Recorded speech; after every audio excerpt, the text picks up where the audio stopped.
Their mission was simple: meet you at the quarterback. And that's what they did, a lot. It was a race to see who could get there first. You know, if anything come up the middle, I was in a position to try to mess up the play. We had a short space in time that we occupied as pretty much masters of our universe.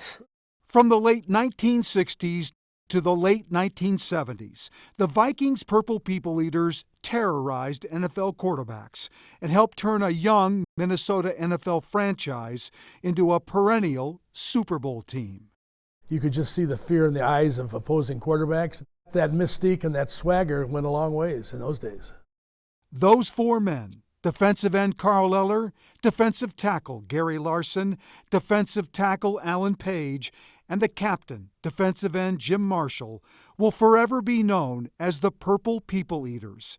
Funny, the nickname came from a novelty song from 1958, not about football, but about a strange creature from outer space. It was a one-eyed, one-horned, flying purple people eater. I just saw this year, and this is how we got our name.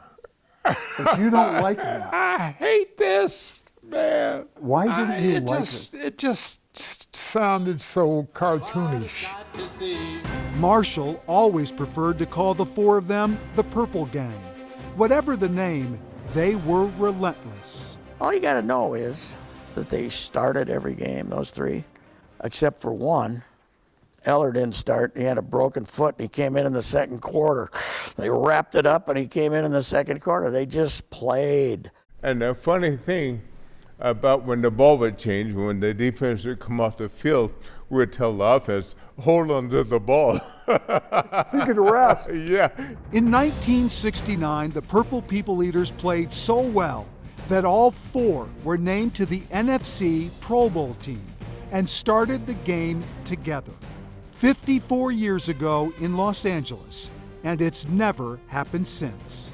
It was very emotional to be standing out there in the field in the Pro Bowl with my three teammates. And I still get emotional thinking about it. I see that. Why do you get emotional even now, today? That was just a special time in our life.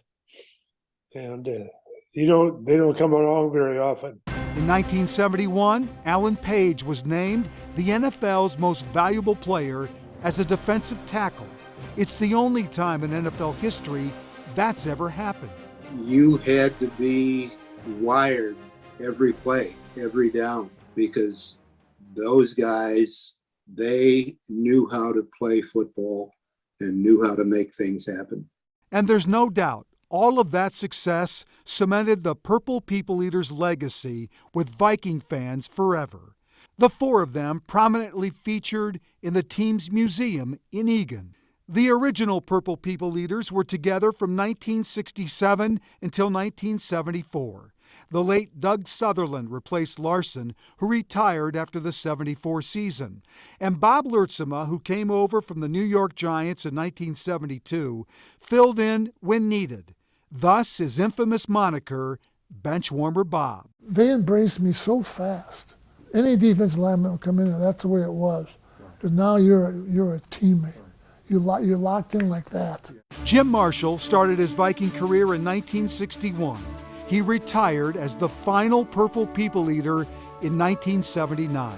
He never missed a game or a practice in 19 years as a Viking. If I'd say something, they'd look at Jim Marshall. Jim Marshall go like that every day.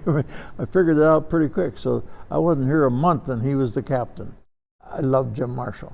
To this day, the bond between the Vikings' Purple People Eaters remains strong. I'm proud to say they're all my friends, and I love them. Now well into their late 70s and early to mid-80s, the four are facing physical challenges brought on by old age, combined with all of those hard hits. Yet they still have that swagger, that pride, which comes from being the very best. We laid down the foundation that winning isn't everything, but losing sure is nothing. The four of you had something amazing. Is it hard to believe it's been this long? Yeah. I'm sitting up here with tears in my eyes now. Yes, indeed.